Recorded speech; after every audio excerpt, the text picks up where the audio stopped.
অসমৰ ৬টা জনগোষ্ঠীয়ে জনজাতিকৰণক লৈ দীৰ্ঘদিনীয়া আন্দোলন কৰি আছে আৰু আমি কৈছোঁ যে আমাৰ সম্পূৰ্ণ ক্ৰাইটেৰিয়া আছে জনজাতিকৰণ পাবৰ কাৰণে আৰু ভাৰত চৰকাৰৰ প্ৰতিটো এজেন্সিয়ে ৰিকমেণ্ডেশ্যন কৰি দিছে যে অসমৰ ৬টা জনগোষ্ঠীক জনজাতিকৰণ কৰিব পৰা ক্ৰাইটেৰিয়া আছে। আজি চিচিটোৱে কৈছে যে অসমৰ ৬টা জনগোষ্ঠীক জনজাতিকৰণ কৰাত তেখেতলোকে বিৰুদ্ধাচৰণ কৰিছে, তেখেতলোকে মন্ত্ৰী গোটৰ প্ৰতিবেদন প্ৰত্যাখ্যান কৰিছে, কাৰণো তেখেতলোকে দৰ্শাইছে।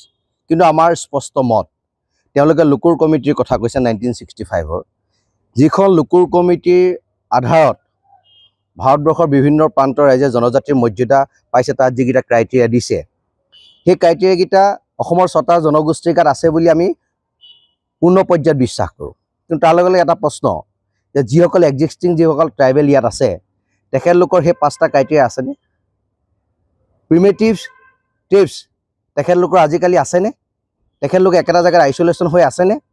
মধ্যপ্ৰদেশ হাইকোৰ্টে যিটো জাজমেণ্ট দিছে যে ধৰ্মৰ পৰিৱৰ্তন কৰিলে আদিবাসীসকলে যদি হিন্দু হয়, খ্ৰীষ্টান হয়, বৌদ্ধিষ্ট হয়, তেখেতলোকক কেতিয়াও জনজাতিৰ মৰ্যাদা দিব পৰা নাযায়। আজি তেওঁলোকে ক'ব পাৰিবনে চিচিটোৱাই যে তেখেতলোকৰ ধৰ্ম পৰিৱৰ্তন নাই হোৱা, তেখেতলোক হিন্দু ধৰ্মত নাই, তেখেতলোক খ্ৰীষ্টান ধৰ্মত নাই, তেখেতলোক বৌদ্ধ ধৰ্মত নাই? এই কথা তেখেতলোকে স্পষ্টভাৱে ক'ব পাৰিবনে?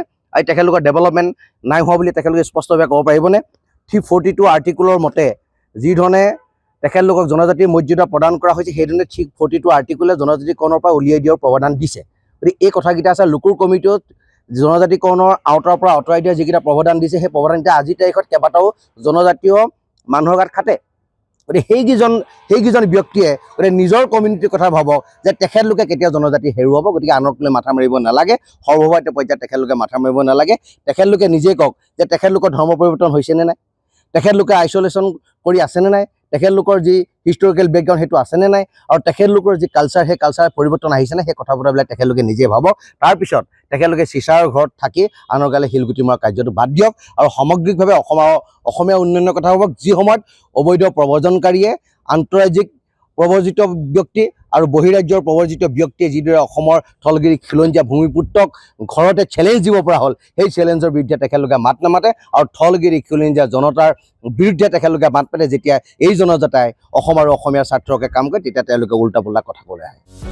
যিকোনো খবৰৰ বাবে যোগাযোগ কৰক আমাৰ এই নম্বৰত 9181 307 221।